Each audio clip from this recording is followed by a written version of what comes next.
अस्सलाम वालेकुम। पिछले वीक हमने ये चीज़ देखी थी कि प्रोग्रामिंग के अंदर आपके अंदर क्या क्या स्किल्स होने चाहिए, आपके पास एनालिटिकल थिंकिंग के लिए आपको किन स्टेप्स के ऊपर काम करना चाहिए, अगर आपने कोई भी प्रोग्राम को डेवलप करना है तो उसके प्रोसेसेस क्या थे, या अगर आप कोई प्रोग्राम कर रहे हैं तो उसके अंदर क्या क्या स्पेसिफिकेशन होनी चाहिए आपके प्रोग्राम के अंदर। आज के लेक्चर में हम देखेंगे एल्गोरिथम के बारे में। कि इसके अंदर हम जो चीज़ देखेंगे वो फर्स्ट ऑफ ऑल तो ये देखेंगे कि हमारी इस्लामिक हिस्ट्री क्या है, कि हमारे जो मुस्लिम स्कॉलर्स थे उन्होंने साइंस के अंदर किस कदर इंपॉर्टेंट या वाइटल रोल प्ले किया था। फिर हम एल्गोरिथम्स के बारे में देखेंगे कि एल्गोरिथम स्टार्ट कहाँ से हुआ, हमारे एल्गोरिथम्स की क्या अहमियत है हमारी प्रोग्रामिंग लैंग्वेज के अंदर। हम ये देखेंगे कि गुड एल्गोरिथम और बैड एल्गोरिथम की स्पेसिफिकेशंस क्या होती हैं, हम किस क्राइटेरिया पे कह सकते हैं कि जो ये एल्गोरिथम है ये अच्छा है या ये एल्गोरिथम ये अच्छा नहीं है। और उसके बाद हम जो देखेंगे कि हमारे पास सूडो कोड और एल्गोरिथम में क्या डिफरेंस है। आइए अब हम स्लाइड के ऊपर चलते हैं और अपने लेक्चर की जानिब बढ़ते हैं।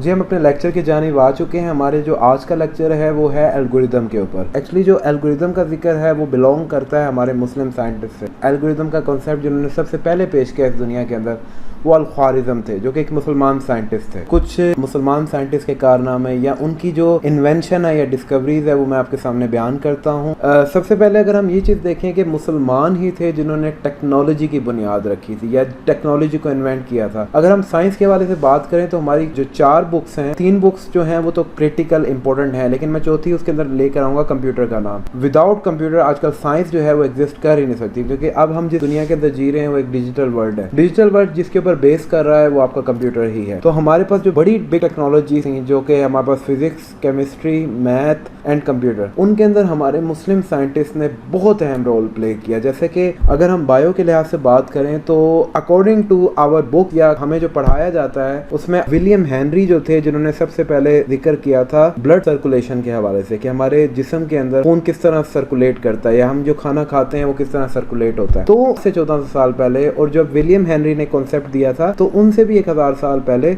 कुरान ने ऑलरेडी सूरतुल नहल के अंदर ब्लड सर्कुलेशन और मिल्क प्रोडक्शन का जिक्र ऑलरेडी कर दिया था। और विलियम हेनरी से 400 साल पहले इब्ने अल नफीस वो पहले इंसान थे जिन्होंने ब्लड सर्कुलेशन का जिक्र किया था या ब्लड सर्कुलेशन को इन्वेंट किया था और दुनिया के सामने पेश किया था। इसी तरह अगर हम बात करें, मोहम्मद अल इदरीसी थे जिन्होंने बुक के अंदर फर्स्ट वर्ल्ड मैप को इंट्रोड्यूस करवाया था। पूरी दुनिया के नक्शे को उन्होंने दुनिया के सामने इंट्रोड्यूस करवाया था, जिस उनके मुताबिक भी जो दुनिया के सेंटर के अंदर जो पार्ट था वो खाना काबा ही था। इसी तरह हमारे पास पाइथागोरस थ्योरम का जो इन्वेंशन थी वो किसी और ने नहीं बल्कि हमारे ही मुसलमान साइंटिस्ट ने की थी, जिनका नाम था इब्ने अल हसन अल तुसी से, जिन्होंने सबसे पहले पाइथागोरस थ्योरम को दुनिया के सामने पेश किया था। जिन्होंने अपनी बुक के अंदर c=a² + b² था, जिन्होंने अपनी किताब के अंदर थ्योरम को रिप्रेजेंट भी किया था। लेकिन इसी तरह हमारे पास मैथ के अंदर जो ट्रिग्नोमेट्री के फादर कहलाते हैं वो अल बेरूनी है। अल कुंदी जो थे वो पहले साइंटिस्ट थे या पहले मुसलमान साइंटिस्ट थे या दुनिया के पहले इंसान थे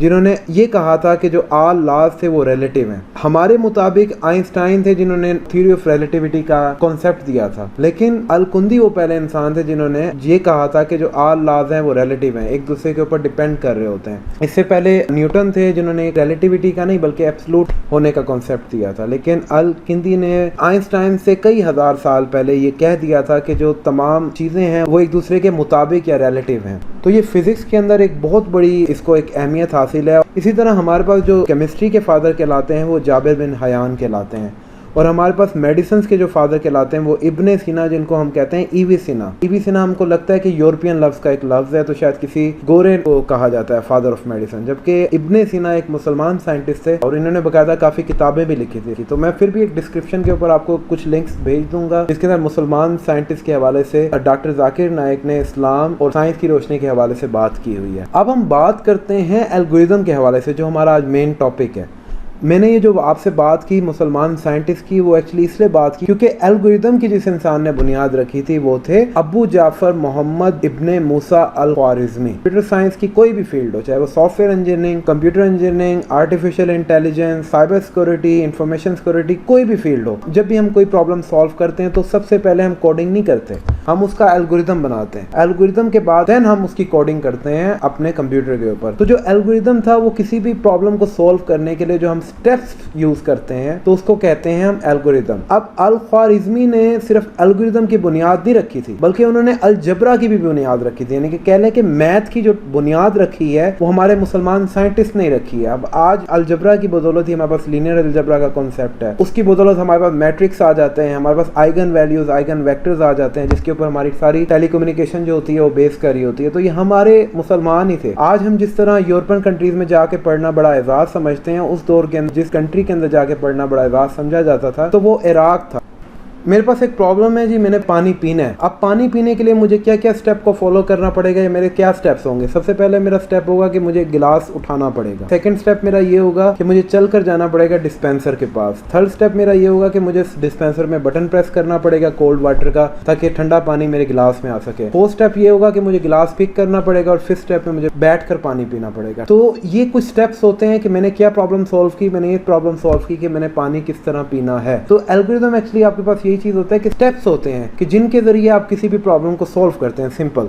तो हमारे पास क्या होता है एक्चुअली कि हमारे पास एक इनपुट लिस्ट होती है, इनपुट हमारे पास डाटा होता है, जिसके ऊपर हम क्या इंप्लीमेंट करते हैं, अपना एल्गोरिथम इंप्लीमेंट कर रहे होते हैं, जिसके ऊपर हम कोई स्टेप बाय स्टेप इंस्ट्रक्शन को अप्लाई करते हैं ताकि हम किसी प्रॉब्लम को सॉल्व कर सकें। और उसके बाद जो हमें आउटपुट मिलती है, तो वो जो पूरे स्टेप्स होते हैं वो हमारे पास क्या कहला रहे होते हैं, हमारा एल्गोरिथम कहला रहा होता है। अब हम बात करते हैं कि हम एल्गोरिथम को यूज क्यों करते हैं। देखिए, सबसे पहले तो आपने अंडरस्टैंड करना है कि आपकी प्रॉब्लम है क्या, क्योंकि प्रॉब्लम जब आपको अंडरस्टैंड होगी तभी आपको पता चलेगा कि आपने करना क्या है। फिर आपने जो उसका सोल्यूशन देना है उसकी एफिशिएंसी को चेक करना है कि जो आपने सोल्यूशन दिया है कि उसकी एफिशिएंसी क्या है, जो आपने स्पेस कॉम्प्लेक्सिटी या टाइम कॉम्प्लेक्सिटी को मैयर किया है, आया कि वही आपको मिल रही है या उससे डिफरेंट मिल रही है। तो ये इंशाल्लाह ताला इसको हम अपनी फर्दर वीडियोस के अंदर देखेंगे कि स्पेस कॉम्प्लेक्सिटी या टाइम कॉम्प्लेक्सिटी को मैयर किस तरह किया जाता है। तो थर्ड स्टेप आपका ये होना चाहिए कि आपने एल्गोरिथम बना लिया, आपको स्टेप बाय स्टेप इंस्ट्रक्शन मिल गई कि आपने किन किन स्टेप्स को फॉलो करके कोई प्रॉब्लम को सॉल्व करना है। तो थर्ड स्टेप के अंदर आपने उसको किसी प्रोग्रामिंग लैंग्वेज के जरिए, क्योंकि हमने कंप्यूटर से बात करनी है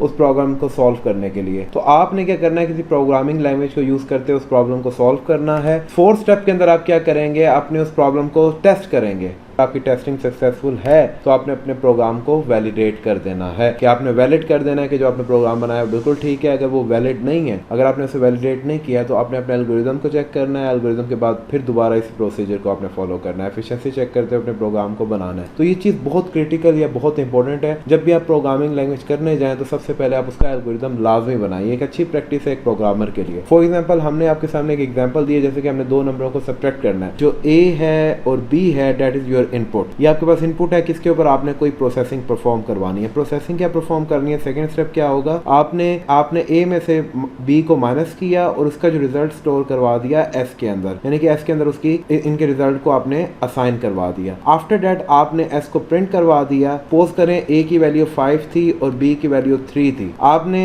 एस के अंदर जो स्टोर करवाया 5 - 3 = 2 होता है। अगर आपको 2 ही मिलता है कंप्यूटर के अंदर रिजल्ट, तो इसका ये मतलब है कि जो आपने एल्गोरिथम के जरिए प्रोग्राम को इम्प्लीमेंट किया है तो वो बिल्कुल करेक्ट है। अगर आपको एस की वैल्यू 2 नहीं मिलती, तो इसका ये मतलब है कि आपने कहीं ना कहीं प्रोसेसिंग के अंदर कोई गलती की है, या आपने इनपुट वैल्यू के करेक्ट ली थी या नहीं। तो ये चीज़ें आपने इसके अंदर देखनी होती हैं। अगर आपको ये सब चीज़ें मिल जाती हैं तो आपने फिफ्थ स्टेप के अंदर क्या करना है, अपने प्रोग्राम को वैलिडेट कर देना। देखिए, एल्गोरिथम की क्या खसूसियात होनी चाहिए। एल्गोरिथम में सबसे पहले वो अनएम्बिगुअस हो। देखिए, एल्गोरिथम लिखने का मकसद ही यही होता है कि जब भी आप कोई भी कोडिंग करने लगे तो पहले आपके पास पेज के ऊपर एक स्टेप बाय स्टेप इंस्ट्रक्शन हो, जिसको फॉलो करते हुए अपनी लॉजिक को इंप्लीमेंट कर सकें, ताकि आप ये देख सकें कि आपको जो सोल्यूशन मिला है वो करेक्ट मिला है कि गलत मिला है, या उसकी एल्गोरिथम की एफिशिएंसी क्या है। ठीक है, तो आपका एल्गोरिथम इतना एम्बिगुएट ना हो कि आपको जब उसको कोडिंग के फॉर्म में इंप्लीमेंट करने लगे तो आपको कुछ समझ ही ना आए।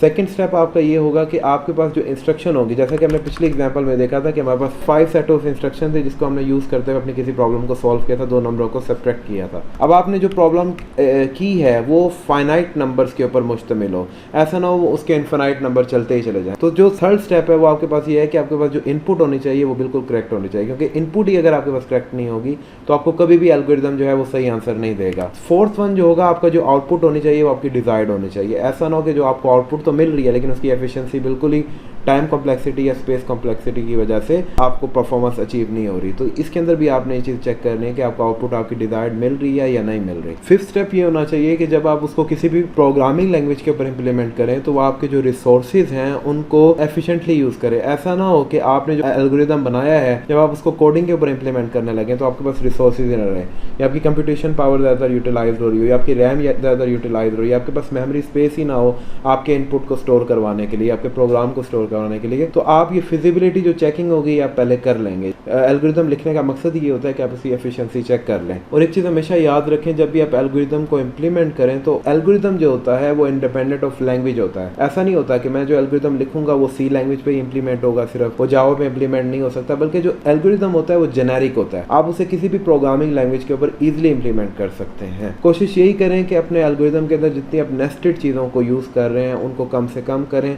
जितनी रिकर्जन हो रही है उनको कम से कम यूज़ करें। तो उसकी वजह से ये होता है कि आपकी परफॉर्मेंस जो होती है वो काफ़ी डाउन हो जाती है। इनकी अगर आपको बहुत ज़रूरत है या फिर अगर आपके पास कोई और ऑप्शन नहीं है कि आप इनको यूज़ अगर नहीं करते तो आपकी प्रॉब्लम हल नहीं होती, तो फिर आप इनको यूज़ करें, क्योंकि आपके पास ट्रेड ऑफ तो चलता ही रहता है टेक्नोलॉजी के अंदर। अगर आपको एक चीज़ अच्छी मिल रही है तो दूसरी चीज़ आपको बुरी मिल रही होती है। अच्छा, हमारे पास अब एक एग्जाम्पल है कि सपोज करें कि हमारे पास एक इनपुट नंबर आई, सपोज करें मैं आपके सामने एक इनपुट अरे बनाता हूँ जिसके अंदर हमारे पास कुछ एलिमेंट्स हैं। जैसे अगर मेरे पास कुछ एलिमेंट हैं 5, 9, 2, 1, 7, ये जो एलिमेंट्स है ना ये अरे के अंदर अनसॉर्टेड फॉर्म के अंदर पड़े हुए हैं। मतलब कि जो तरतीब होनी चाहिए थी अगर वो इंक्रीजिंग ऑर्डर से होनी चाहिए थी तो इसकी तरतीब कुछ यूँ होनी चाहिए थी 1, 2, 5, 7, 9, जबकि जो ये आपके पास जो फॉर्म है ना ये सॉर्टेड फॉर्म है। अब आपके पास प्रॉब्लम जो आपको दी गई है वो यही दी गई है कि आपको अगर अनसॉर्टेड अरे दी जाए तो आपने उसको क्या करना है, सॉर्ट करना है। दिस इज योर इनपुट, ठीक है। आपने इस इनपुट के ऊपर कोई प्रोसेसिंग अप्लाई करनी है और प्रोसेसिंग को अप्लाई कर आपको क्या मिलेगी, ये आउटपुट मिलेगी। तो इस पूरी एग्जाम्पल के अंदर आपको यही चीज समझा रहा है, in the form of mathematical terms समझा रहा है। आपके पास इनपुट क्या थी, ये आपके पास A1 आप समझ लें आपके केस में 5 है, A2 आपके केस में 9 है और AN जो है आपके केस में 7 है। तो इसी तरह आपने जब इसे सॉर्ट किया तो आपके पास एक सीक्वेंस आया है जिसके अंदर आपके पास A1 डैश जो है वो 1 है, A2 डैश जो है वो 2 है और AN डैश जो है वो 9 है। तो ये आपको एग्जाम्पल के जरिए समझा रहा है। यहाँ पर नीचे भी आपको यहाँ पर दी गई है, डेट इज योर इनपुट और डेट इज योर आउटपुट। हमने कोई सेट ऑफ इंस्ट्रक्शन इसके ऊपर अप्लाई की तो हमें क्या मिला, हमारा डिजायर्ड आउटपुट मिल गया। अब क्वेश्चन ये राइज होता है कि कौन सा एल्गोरिदम गुड है, कौन सा एल्गोरिदम बैड है। देखें, जो गुड एल्गोरिदम की कैरेक्टरिस्टिक्स होती है ना वो दो चीजों पे बेस कर रही होती है। सबसे पहले जो आपका एल्गोरिदम होना चाहिए ना वो करेक्ट होना चाहिए, मतलब कि जो आपको डिजायर्ड सोल्यूशन चाहिए था वो वाया एल्गोरिदम आपको मिल रहा है कि नहीं मिल रहा। और सेकंड जो चीज है वो डिजायर्ड आउटपुट तो आपको मिल रही है लेकिन आपका क्या एल्गोरिदम एफिशिएंट भी है कि नहीं है। एफिशिएंट को मैं नेक्स्ट स्लाइड के अंदर थोड़ा सा आपको एक्सप्लेन करने की कोशिश करूंगा कि मैं एफिशिएंट किस तरह कह रहा हूँ। जो करेक्ट एल्गोरिदम होगा, जो आपकी कंप्यूटेशन पावर होगी उसको यूटिलाइज करते हुए आपको डिजायर्ड आउटपुट या डिजायर्ड सोल्यूशन देगा। इसी तरह जो आपके पास बैड एल्गोरिदम होगा वो पहली चीज आपको कभी भी करेक्ट आउटपुट नहीं देगा। अगर वो आपको करेक्ट आउटपुट दे देगा तो आपको एफिशिएंट आउटपुट नहीं देगा। तो ये दो चीजें होती हैं जिसके ऊपर आप डिसाइड कर सकते हैं जो आपने एल्गोरिदम बनाया क्या उसकी एफिशिएंसी जो थी वो बेहतर थी या नहीं थी। अच्छा, एक चीज हमेशा याद रखिएगा, एल्गोरिदम को ना आप दो तरीकों से बना सकते हैं। फर्स्ट वन जो चीज होती है वो सूडो कोड होता है। सूडो कोड के जरिए भी आप एल्गोरिदम को एनालाइज कर सकते हैं। और दूसरी जो चीज होती है वो आपका फ्लो चार्ट होता है। फ्लो चार्ट को इंशाल्लाह ताला हम अपनी नेक्स्ट वीडियो के अंदर देखेंगे, लेकिन जो सूडो कोड है हम फर्दर स्लाइड जो है उसके अंदर हम इसको पढ़ते हैं कि सूडो कोड एक्चुअली है क्या चीज और एल्गोरिदम और सूडो कोड में क्या बेसिक डिफरेंस है। जबकि जो फ्लो चार्ट होता है वो आपके पास ग्राफिकल रिप्रेजेंटेशन होती है, उसके अंदर आपके पास फ्लोज होते हैं। अब एक चीज के एफिशिएंट एल्गोरिदम होता क्या है जो कि हमारी परफॉर्मेंस के ऊपर बेस होता है, उसके अंदर हमारे पास दो चीजें होती हैं। First one is your time complexity and the second one is your space complexity. Time complexity ये चीज कहती है कि जो आपने एल्गोरिदम बनाया उसके अंदर कितनी इनपुट थी तो वो कितना टाइम लेती है आपकी किसी भी इनपुट को प्रोसेस करते हुए कोई आउटपुट देने के लिए। हमने अपने एल्गोरिदम को जब बनाते हैं तो हम उसको जेनेरिक बनाते हैं। ऐसा नहीं सोचते कि अगर आज हमारे पास 10 यूजर्स थे तो कल हमारे पास 100 यूजर्स है। अब जो हमारे पास फेसबुक एक एग्जांपल है उसके अंदर क्या है कि नंबर ऑफ यूजर्स आए दिन जो है वो बढ़ रहे हैं। जिन्होंने फेसबुक का एल्गोरिदम बनाया होगा उन्होंने इस चीज को ऑलरेडी पहले ही डिसाइड कर लिया होगा कि इसकी इनपुट बढ़ सकती है और अगर इसकी इनपुट बढ़ेगी तो टाइम कॉम्प्लेक्सिटी पे क्या असरअंदाजी होगी। दूसरा, हमने उसी के लिहाज से स्पेस कॉम्प्लेक्सिटी को भी अचीव करना है। जैसे हमारे पास एग्जांपल है फेसबुक की। अब फेसबुक का एल्गोरिदम जिसने डिजाइन किया डेवलप किया उसने ये चीज ऑलरेडी सोची होगी कि हमारे पास जो फेसबुक है उसके अंदर नंबर ऑफ यूजर्स बढ़ेंगे। जब नंबर ऑफ यूजर्स बढ़ेंगे हमारे पास उतनी स्पेस होगी हमारी मेमोरी के अंदर कि हम उन सबको एफिशिएंटली फेसबुक यूटिलाइज करवा सकें। तो ये सब चीज़ें बड़ा इंपॉर्टेंट रोल प्ले करती हैं। जब हम अपने एल्गोरिदम की एफिशिएंसी को मेजर कर रहे होते हैं ना, तो उसके अंदर हम ये चीज़ चेक कर लेते हैं कि जो हमारा एल्गोरिदम था वो एक हमारे स्पेसिफिक टाइम के ऊपर हमें हमारी स्पेसिफिक मेमोरी को यूटिलाइज करते हुए एफिशिएंटली हमें डिजायर्ड आउटपुट का सोल्यूशन प्रोवाइड करता भी है कि नहीं करता। तो ये हमारे एल्गोरिदम को बनाने का मकसद ये होता है कि हम उसकी एफिशिएंसी को चेक कर सकें। क्वेश्चन ये राइज होता है कि हम इनएफिशिएंट एल्गोरिदम को डील कैसे करते हैं। हमारे पास एक एल्गोरिदम हमने बना ली है, हमने उसको चेक किया है, हमने उसकी एफिशिएंसी चेक की है, हमारी एफिशिएंसी जो है वो अच्छी नहीं आ रही। अब हमारे पास क्या मैकेनिज्म है या हम किन मैकेनिज्म को यूज करेंगे तो हमारा एल्गोरिदम जो होगा वो एफिशिएंट बन जाएगा। उसके अंदर ना हमारे पास दो चीजें होती हैं या दो तरीके हैं जिसके जरिए आप किसी भी एल्गोरिदम को एफिशिएंटली बना सकते हैं। First one is your software level. अब सॉफ्टवेयर लेवल के अंदर हमारे पास कंप्यूटर साइंस और उससे रिलेटेड फील्ड के अंदर कुछ सब्जेक्ट्स हैं जैसे कि data structure, algorithm analysis, advance algorithm analysis. तो इसके अंदर आप लोग पढ़ते ही यही हैं कि आप किसी भी एल्गोरिदम को via data structure, via algorithm efficient बना सकते हैं। सेकंड जो आपके पास स्टेज आ जाती है ना, वो आपके पास आ जाता है हार्डवेयर लेवल। हार्डवेयर लेवल में भी आपके पास सब्जेक्ट हैं जैसे कि computer organisation, computer architecture, assembly language, microprocessor. ये सब्जेक्ट जो होते हैं वो आपको हेल्प आउट करते हैं कि आप अपने एल्गोरिदम को हार्डवेयर लेवल किस कदर बेहतर कर सकते हैं। एक तो तरीका है कि आप सॉफ्टवेयर लेवल उसे बेहतर करें, जिसके ऊपर आजकल सबसे ज्यादा काम चल रहा है। लेकिन हार्डवेयर लेवल की भी इंपॉर्टेंस है, क्योंकि अगर आपके पास हार्डवेयर जो होगा उसका आपने आर्किटेक्चर अच्छा बनाया होगा जो कि ऑप्टिमाइजली इंस्ट्रक्शन को लेगा, तो वो भी आपके किसी भी एल्गोरिदम किसी भी प्रोग्राम के ऊपर बड़ा एफिशिएंटली एक्ट करेगा या ऑप्टिमाइज फॉर्म में एक्ट करेगा। तो ये जो दो लेवल्स हैं इसके जरिए आप किसी भी एल्गोरिदम को एफिशिएंट बना सकते हैं। अब क्वेश्चन ये राइज होता है कि आपके पास एल्गोरिदम और सूडो कोड में डिफरेंस क्या है। देखिए मैंने आपको पहले भी ये चीज बताई है कि जो एल्गोरिदम होता है वो उसको दो तरह से आप लिख सकते हैं। एक तो आपके पास सूडो कोड की एग्जांपल है, दूसरा आपके पास फ्लो चार्ट की एग्जांपल है। एल्गोरिदम क्या होता है, वो एक समझ ले एक जेनेरिक फॉर्म होता है जिसके अंदर आप सेट ऑफ इंस्ट्रक्शन आप लिखते हैं तो बड़ा जनरल फॉर्म में लिखते हैं, आप उसको स्पेसिफिक फॉर्म में नहीं लिखते। तो जो सूडो कोड होता है वो कह लें कि बिल्कुल स्पेसिफिक चीज हो जाता है, यानी कि आप उसको अगर किसी प्रोग्रामिंग लैंग्वेज पे इंप्लीमेंट करना चाहें तो बड़ा ईजिली और बड़ी आसानी से आप उसको इंप्लीमेंट कर सकते हैं, क्योंकि वो बड़ा क्लोज टू होता है किसी भी प्रोग्रामिंग लैंग्वेज से। और प्रोग्राम क्या होता है कि जब अपने आप सूडो कोड को या अपने एल्गोरिदम को या अपने फ्लो चार्ट को इंप्लीमेंट कर देते हैं वाया प्रोग्रामिंग लैंग्वेज कंप्यूटर के ऊपर और आपको कोई डिजायर्ड आउटपुट मिल जाता है, वो जो चीज होती है वो आपका प्रोग्राम होता है। यहाँ पे आपके पास नीचे एक एग्जांपल दी गई है कि जिसके अंदर आपके पास जो ए है ये एक सोर्स है, समझ लें ये एक हाउस है, और ये जो एच है ये आपके पास डेस्टिनेशन है। एच तक पहुंचने के ना काफी सारे रास्ते हैं, एक ये रास्ता है, एक ये वाला रास्ता कि आप ए के जरिए जाएं ई की तरफ, फिर एफ की तरफ, फिर जी की तरफ, फिर एच की तरफ। एक आपके पास रास्ता है कि ए से जाएं बी की तरफ, फिर जी की तरफ, फिर एच की तरफ। इस तरह आपके पास बेशुमार रास्ते हैं कि आप ए से एच की तरफ जाएं। इंशाल्लाह ताला हम अपनी फ्यूचर वीडियो सीरीज के अंदर डिज़ाइन एंड एल्गोरिदम एनालिसिस का सब्जेक्ट पढ़ेंगे। उसके अंदर हम कुछ एल्गोरिदम देखेंगे जो हमारी इस प्रॉब्लम को बड़ा इजीली और बड़ा एफिशिएंटली जो होगा वो सॉल्व कर लेगा। जैसा कि यहाँ पर अगर हम देखें तो हमारे पास कुछ एल्गोरिदम टेक्निक हैं। First one is brute force. जब भी हम एल्गोरिदम इंप्लीमेंट करते हैं तो हम इसके अंदर हर इनपुट कॉम्बिनेशन को ना अप्लाई करते हैं ताकि हम उसके जरिए देख सकें कि हमें डिजायर्ड आउटपुट मिलती है कि नहीं मिलती। इसकी सबसे बड़ी एग्जाम्पल सपोज करें मैंने पासवर्ड दिया 1 2 3 4। अब ये 4 नंबर का कैरेक्टर का जो हमारे पास था वो पासवर्ड था। अब इसके ऊपर हमें क्या पता कि जो यूजर था उसने क्या पासवर्ड इसके ऊपर इंप्लीमेंट किया, तो हम इसको क्रैक कैसे करेंगे कि हम इसको ऊपर ब्रूट फोर्स एल्गोरिथम अप्लाई करेंगे। ब्रूट फोर्स एल्गोरिथम क्या करता है, वो इसके अंदर हर पॉसिबल जो कॉम्बिनेशन होता है उसे अप्लाई करता है। जो हमारे पास एक्चुअल जो हमारे पास पासवर्ड था अगर हमारे कॉम्बिनेशन से मैच कर जाए तो इसका मतलब होता है सक्सेसफुली इस पासवर्ड को क्रैक कर लिया। Second one is divide and conquer, ये यूज होती है मर्ज सॉर्टिंग के अंदर। थर्ड जो हमारे पास एग्जांपल है एल्गोरिथम में वो ट्रांसफॉर्मेशन की है। ये हम ज्यादातर यूज करते हैं अपनी हमारी टेक्निकल फील्ड्स के अंदर, जैसा कि हम टाइम डोमेन से फ्रीक्वेंसी डोमेन में चले जाते हैं या फ्रीक्वेंसी डोमेन से टाइम डोमेन में आ जाते हैं। इसी तरह हम आइगन वैल्यूज को यूज करते हैं जो कि हमारी टेलीकम्युनिकेशन में काफी हद तक रोल प्ले कर रही होती है। या हम कोई भी प्रॉब्लम को अपने ईज के लिए हम उसको सॉल्व करने के लिए हम क्या करते हैं, हम एक शेप से दूसरी शेप में उसे कन्वर्ट कर देते हैं। तो ये ट्रांसफॉर्मेशन एल्गोरिथम होते हैं। अपने पब्लिक आईपी को प्राइवेट आईपी से मैप कर देते हैं या प्राइवेट आईपी को पब्लिक आईपी से मैप कर देते हैं, जो नेटिंग का कॉन्सेप्ट है आपके पास, इनकोडिंग डिकोडिंग। तो ये सब चीजें जो होती हैं वो ट्रांसफॉर्मेशन एल्गोरिथम इंप्लीमेंट कर रहा होता है। इसी तरह अगर हम एग्जांपल दें अपने डायनेमिक प्रोग्रामिंग या ग्रीडी प्रोग्रामिंग की, अगर हम उसे समझना चाहें तो हम इसको समझने के लिए हम चलते हैं व्हाइट बोर्ड की जानिब। ये भी हमारे पास एल्गोरिथम डिजाइन की कोई टेक्निक्स हैं जिसके जरिए हम कोई भी प्रॉब्लम को एफिशिएंटली सॉल्व कर सकते हैं। तो हम जरा चलते हैं अपने व्हाइट बोर्ड की तरफ। जी हम अपने व्हाइट बोर्ड की जानिब आ चुके हैं। तो मैं आपको एक नेटवर्किंग प्रॉब्लम की एक एग्जांपल समझाऊंगा जिसके अंदर हमारे पास कुछ राउटर्स हैं। हमने ग्राफिकल थ्योरी की मदद से उसको शेप किया है। हमारे पास राउटर ए है जो कि 3 राउटर से कनेक्टेड है, राउटर बी सी और डी। ये जो बी सी और डी तीनों जो एक राउटर कनेक्टेड पैकेट है उसका नाम है f। अब a से हमने पैकेट को पहुंचाना है f की जानिब। हमारी प्रॉब्लम ये है कि हमने कोई ऑप्टिमल पाथ को चूज करना है। अब सपोज करें हमारी पैकेट जब पहुंचता है a से b की जानिब को जो डिले लगता है वो लगता है 4 मिली सेकेंड, यहाँ पर जो डिले लगता है वो 1 मिली सेकेंड लगता है, यहाँ पर जो डिले लगता है वो लगता है 2 मिली सेकेंड। इसी तरह c से f की जानिब पहुंचने में जो डिले लगता है वो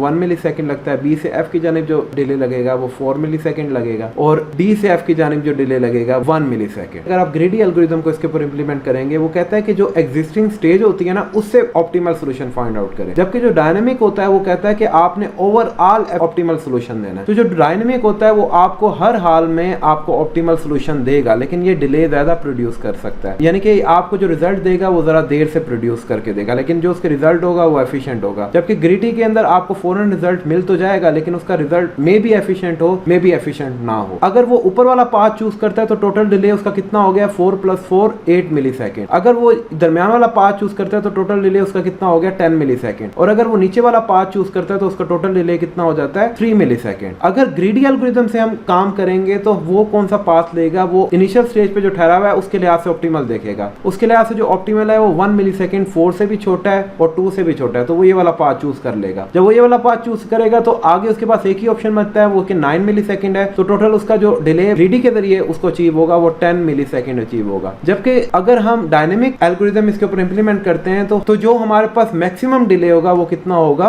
3 मिली सेकेंड। तो उसका पाथ क्या होगा कि वो ए से पैकेट को भेजेगा डी की जानिब और डी से पैकेट को भेजेगा एफ की जानिब, क्योंकि डायनेमिक के अंदर हम ओवरऑल देख रहे होते हैं, जबकि ग्रीडी के अंदर हम एग्जिस्टिंग स्टेज के ऊपर ठहरे हुए उसके लिहाज से जो हमें ऑप्टिमल सोल्यूशन मिल रहा होता है हम उसको अचीव कर रहे होते हैं। तो ये फर्क है हमारा ग्रीडी एल्गोरिथम में और डायनेमिक एल्गोरिथम में। इसको हम इंशाल्लाह ताला बहुत डीपली फॉर्म में जब हम अपना डाटा स्ट्रक्चर एंड एल्गोरिथम वाला सब्जेक्ट पढ़ेंगे तो हम इसको इंशाल्लाह ताला उसके अंदर बड़ा डीपली पढ़ेंगे। चलिए हम अपनी स्लाइड की जानिब अब दोबारा बढ़ते हैं। जी हम अपनी स्लाइड की जानिब दोबारा आ गए हैं। तो ये आपके पास एग्जांपल है, इसे आपने लाजमी पढ़ लेना है कि ये भी एग्जांपल आपको वाइडली डिफरेंशिएट कर रही है कि आपकी ग्रीडी और डायनेमिक में क्या फर्क है। लास्ट जो हमारे पास एग्जांपल इस स्लाइड के अंदर दी गई है वो रैंडमाइजेशन एल्गोरिथम की दी गई है। इसके अंदर हम रैंडम नंबर को यूज करते हैं जो कि वाइडली यूज होता है हमारी गेमिंग के अंदर। इसी तरह हमारे पास एल्गोरिथम डिजाइन की बेशुमार एग्जाम्पल है जिसको यूज करते हुए हम अपने किसी भी प्रॉब्लम को उसकी नौयत के हिसाब से बड़ा एफिशिएंटली जो होता है वो सॉल्व कर सकते हैं। अब नेक्स्ट स्लाइड के अंदर उसने हमें एग्जाम्पल दी हुई है एल्गोरिथम और सूडो कोड में क्या डिफरेंस है। सपोज करें कि हमारे पास ये एक अरे था जिसके अंदर हमने कुछ डाटा को स्टोर किया हुआ है 2 5 3 9 और ये n तक स्टोर हुआ हुआ है। अब हमने इसके अंदर इस पूरी अरे के अंदर ना हमने जो मैक्सिमम एलिमेंट होता है उसको फाइंड आउट करना है कि हमारे पास इस पूरी अरे के अंदर मैक्सिमम एलिमेंट क्या है। मैं आपको व्हाइट बोर्ड के ऊपर ले चलता हूँ इसको समझाने के लिए इस प्रॉब्लम को। जी हम अपने व्हाइट बोर्ड की जानिब आ गए हैं। मैं आपके सामने कोई एक अरे बना रहा हूँ जिसके अंदर कुछ लिमिटेड नंबर लूंगा, तो मैं थोड़ा सा उस प्रॉब्लम को आपको समझाने की कोशिश करूंगा। एक मेरे पास अरे है उसके अंदर नंबर थे 2 1 7 3, इसमें से ना मैक्सिमम एलिमेंट फाइंड आउट करना है। अब हमारी नजर से हम देखें तो हमें इजीली समझ आ रही है कि जो 7 है वो सबसे बड़ा है, लेकिन कंप्यूटर को कैसे समझाएंगे हम। कंप्यूटर के अंदर हमें प्रोग्रामिंग लैंग्वेज के जरिए उसे बताना पड़ेगा उसने किस स्टेप को फॉलो करना है जिसके जरिए वो हमें मैक्सिमम नंबर दे सके। तो जो हमारे पास अरे जब हम इंशाल्लाह ताला आगे पढ़ेंगे, लेकिन अभी के लिए मैं आपको समझा देता हूँ कि अरे जो हमारे पास पहला एलिमेंट होता है उसका इंडेक्स नंबर 0 होता है, जो दूसरा एलिमेंट होता है उसका इंडेक्स नंबर 1 होता है, जो हमारे पास अगला एलिमेंट होता है उसका इंडेक्स नंबर 2 होगा और जो हमारे पास फोर्थ एलिमेंट होगा उसका इंडेक्स नंबर 3 होगा। मतलब कि अगर एलिमेंट 1 से स्टार्ट हुए हैं यानी कि 1 - 1 कितना होता है वो 0 होता है, तो हमारे पास 0 जो होगा वो उसका इंडेक्स नंबर होगा। हम दूसरी लोकेशन से हम अगर स्टार्ट हुए हैं तो 2 - 1 कितना होता है 1 होता है, तो उसका इंडेक्स नंबर जो होगा वो 1 होगा। हम तीसरी लोकेशन से अगर स्टार्ट हुए हैं तो उसका इंडेक्स नंबर एक 1 कर दें तो उसका इंडेक्स नंबर 2 होगा। हम अगर चौथी लोकेशन से स्टार्ट हुए तो एक माइनस करें तो उसका इंडेक्स नंबर 3 होगा। जी अब हम इस प्रॉब्लम को जरा समझने की कोशिश करते हैं कि हम इसको स्टेप बाय स्टेप इंस्ट्रक्शन के जरिए सॉल्व करेंगे। जैसे हमारे पास था 2 1 7 9। अब हम इसके लिए फर्स्ट ऑफ ऑल क्या करेंगे, ये हमारे पास था A0, ये हमारे पास था A1 A2 और A3। A0 में क्या पड़ा हुआ है हमारे पास, A0 में 2 पड़ा हुआ है, A1 में हमारे पास क्या पड़ा हुआ है, A1 में 1 पड़ा हुआ है, A2 में क्या पड़ा हुआ है, A2 में 7 पड़ा हुआ है और A3 में हमारे पास 9 पड़ा हुआ है। इसका इंडेक्स ये जो 0 1 2 3 है ये हमारे पास क्या है, ये हमारे पास इंडेक्स नंबर है। सबसे पहले क्या करना है, एक वेरिएबल लेना है मैक, उसके अंदर स्टोर करवा देना है A0 जो कि हमारे केस में क्या है 2 है। फिर आपने सारे एलिमेंट को आपने चेक करना है, तो आप उसके जरिए एक मैकेनिज्म यूज करते हैं जो हम इंशाल्लाह फ्यूचर वीडियोस में पढ़ेंगे, वो लूप होगा। आपने कहां से स्टार्ट करना है, 0 से स्टार्ट करना है और ये कहां तक जाएगा 3 तक जाएगा। आपने एक वेरिएबल लेना है I, उसके अंदर 0 स्टोर करवाना है और उसको कहां तक लेके जाना है 3 तक लेके जाना है। थर्ड स्टेप पे आपने चेकिंग करनी है। अरे इस अरे का नाम मैं कहता हूं A था, तो A I जो था अगर वो ग्रेटर देन हो मैक्स एलिमेंट के तो आप क्या करें, मैक्स के अंदर स्टोर करवा दें ए आई को और रिटर्न करवा दें आप एट द एंड। जब ये लूप एंड होगी तो रिटर्न करवा देंगे आप मैक्स को। ये सिंपल एक एल्गोरिदम मैंने बनाया। ये सिंपल एल्गोरिदम था। इसमें क्या किया आपने स्टार्टिंग के अंदर मैक्स के अंदर स्टोर करवा दिया 2 को। 2 स्टोर हो गया। जब जब आपके पास लूप चलेगी तो फर्स्ट ऑफ ऑल क्या होगा, 2 कंपेयर होगा मैक्स के साथ, यानी कि मैक्स में भी 2 है तो ये हमारे पास कंडीशन फॉल्स हो गई। अगले कंडीशन में क्या हुआ, फिर दोबारा आई में इंक्रीमेंट हुआ तो हमारे पास 0 से वो क्या हो गया 1 हो गया। अब A1 में क्या पड़ा हुआ है, हमारे पास 1 पड़ा हुआ है, तो 1 क्या बड़ा है 2 से, ये भी कंडीशन फॉल्स हो गई। फिर हमारे पास क्या होगा, लूप दोबारा चलेगी, इंक्रीमेंट होगा तो A2 हो जाएगा। A2 में पड़ा हुआ है 7, क्या 7 बड़ा है 2 से, ठीक है, कंडीशन ट्रू हो गई, वो अंदर आ जाएगा और मैक्स में अब क्या स्टोर कर देगा, 7 स्टोर कर देगा। अब आई में क्या होगी, दोबारा इंक्रीमेंट होगी, आई की वैल्यू 3 हो जाएगी। अब A3 जब हम करेंगे तो A3 में आपका पड़ा हुआ है 9, ये वाली कंडीशन चेक होगी, 9 क्या बड़ा है 7 से, बिल्कुल जी 9 बड़ा है 7 से, तो मैक्स में आप क्या स्टोर कर देंगे, 9 स्टोर कर देंगे। तो वो रिटर्न क्या करेगा, मैक्स स्टोर करेगा और मैक्स में क्या पड़ा हुआ है आपका 9 पड़ा हुआ है। इस तरह आपको 9 जो होगा वो मिल जाएगा। ये थी हमारे पास एक प्रॉब्लम जिसको हमने वाया एल्गोरिथम सॉल्व करने की कोशिश की है। अब जरा हम देखते हैं कि हमारे सिंपल एल्गोरिथम में या हमारे पास एल्गोरिथम की एक टाइप है जिसको हम सूडो कोड कहते हैं, उसमें क्या डिफरेंस है। जी हम अपनी स्लाइड के ऊपर आ चुके हैं। यही प्रॉब्लम जो हमने अभी सॉल्व की है व्हाइट बोर्ड के ऊपर, यही प्रॉब्लम आपको यहाँ पे वो एक्सप्लेन कर रहा है। अब एल्गोरिथम में आप सिंपल यहाँ पे ये चीज देख रहे हैं कि एल्गोरिथम को आप जनरल फॉर्म में लिखते हैं। उसने क्या किया, उसने इनपुट ली, इनपुट में आपके पास क्या थी, एक अरे थी जिसका नाम था ए। आपकी आउटपुट क्या मिली, आपने इस पूरी अरे को ट्रांसवर्स किया। ट्रांस का मतलब ये होता है कि आपने इस पूरी अरे को चलाया एंड तक चलाने के बाद आपको जो एलिमेंट सबसे बड़ा एलिमेंट मिला उसको आपने at the end as a output ले लिया। सबसे पहले आपने क्या किया, अपने प्रोग्राम को स्टार्ट किया। सेकंड केस में आपने क्या किया, आपने लेफ्ट मोस्ट जो एलिमेंट था वहां से आपने स्टार्ट करना शुरू किया। थर्ड स्टेप में क्या किया, उसको आगे चलाना शुरू कर दिया एक एक एलिमेंट के साथ कंपेयर करते हुए। फिर उसके बाद क्या हुआ, आपको मैक्सिमम एलिमेंट जब मिल गया तो फोर्थ केस में आपने क्या किया, उस एलिमेंट को प्रिंट करवा लिया और आपने आउटपुट ले ली। इसी तरह अगर हम उसका सूडो कोड बनाए तो सूडो कोड काफी हद तक रिजेंबल कर रहा है हमारी प्रोग्रामिंग लैंग्वेज के अंदर। इसके जरिए हम प्रोग्रामिंग लैंग्वेज को इजीली इंप्लीमेंट कर सकते हैं, क्योंकि यहाँ पे देखें हमने फॉर यूज किया हुआ है, यहाँ पे आपने इफ यूज किया हुआ है, यहाँ पे अपने कंडीशन यूज की हुई है, यहाँ पर आप असाइन कर रहे हैं करंट मैक्सिमम के अंदर कोई वैल्यू, तो आप इसको बहुत इजीली शेप कर सकते हैं अपनी प्रोग्रामिंग लैंग्वेज के अंदर। आप किस तरह अपने कोड को अगर लिखेंगे किसी प्रोग्रामिंग लैंग्वेज में तो काफी तक रिजेंबल करेगा आपके सूडो कोड से। जो एल्गोरिथम होता है वो एक जनरल फॉर्म होगी, वो आपको जनरली सिर्फ बताएगा कि आप इन स्टेप को फॉलो करें तो आपकी प्रॉब्लम हल हो जाएगी। जबकि जो सूडो कोड होता है ना वो काफी हद तक रिजेंबल कर रहा होता है आपकी प्रोग्रामिंग लैंग्वेज से। ऐसा नहीं कि आपको प्रोग्रामिंग लैंग्वेज को फॉलो करना पड़ेगा सूडो कोड को लिखते हुए, इसको भी आप अपनी लैंग्वेज में लिख सकते हैं, लेकिन ये काफी हद तक मैथमेटिकल फॉर्म में आप इसको लिखते हैं ताकि आप किसी भी प्रोग्रामिंग लैंग्वेज पे उसको इजीली इंप्लीमेंट कर सकें, जबकि एल्गोरिथम को आप जनरल फॉर्म के अंदर लिख रहे होते हैं। तो इसी तरह आपको इसी स्लाइड में वो चीज बता रहा है कि जो एल्गोरिथम होता है वो आपके पास एक सिस्टमैटिक लॉजिकल अप्रोच होती है, क्योंकि इसके जरिए आपकी लॉजिक ही डिफाइन हो रही होती है कि किस लॉजिक के ऊपर आप चलते हैं तो आप किसी प्रॉब्लम को सॉल्व करते हैं। जबकि सूडो कोड जो होता है वो आप लिखते तो अपनी इंग्लिश लैंग्वेज के अंदर ही है, लेकिन वो काफी हद तक रिजेंबल कर रहा होता है आपके प्रोग्रामिंग कोड के साथ। तो आज की स्लाइड के अंदर हमने जो चीजें देखी वो हमने फर्स्ट ऑफ ऑल ये चीजें एलिब्रेट करने की कोशिश की कि हमारे मुस्लिम साइंटिस्ट का क्या रोल है। फिर हमने देखा कि एल्गोरिथम क्या होता है, गुड एल्गोरिथम क्या होता है, एक बैड एल्गोरिथम क्या होता है, हम एल्गोरिथम को किस तरह बेहतर कर सकते हैं, हमारे पास एल्गोरिथम डिजाइन की कौन कौन सी एग्जांपल्स हैं, या सूडो कोड और हमारे एल्गोरिथम में क्या डिफरेंस है। इंशाल्लाह ताला जो हमारी नेक्स्ट वीडियो होगी वो हमारे फ्लो चार्ट के ऊपर होगी, जिसके अंदर हम बहुत डीपली अंदाज में देखेंगे कि फ्लो चार्ट यूज क्यों करते हैं, सूडो कोड से उसकी क्या एडवांटेजेस हैं या डिसएडवांटेजेस हैं। एक चीज हमेशा याद रखिएगा, ये जो सूडो कोड है या फ्लो चार्ट है ये एल्गोरिथम की ही टाइप है। एल्गोरिथम एक जनरल फॉर्म है, उसको आप मजीद बेहतर अंदाज से एलिब्रेट करने लगे तो आप सूडो कोड की हेल्प ले लेते हैं या अपने पास फ्लो चार्ट की हेल्प ले लेते हैं। इंशाल्लाह ताला मेरी कोशिश यही होगी कि आपके नॉलेज के अंदर इंक्रीमेंट करता रहूं, जिस तरह लूप जो होती है वो इंक्रीमेंट करती है अपने वेरिएबल के अंदर। इंशाल्लाह ताला आपसे फिर मुलाकात होगी मेरी नेक्स्ट वीडियो में, जिसमें हम इंशाल्लाह ताला फ्लो चार्ट पढ़ेंगे। जज़ाकल्लाह, अस्सलाम वालेकुम।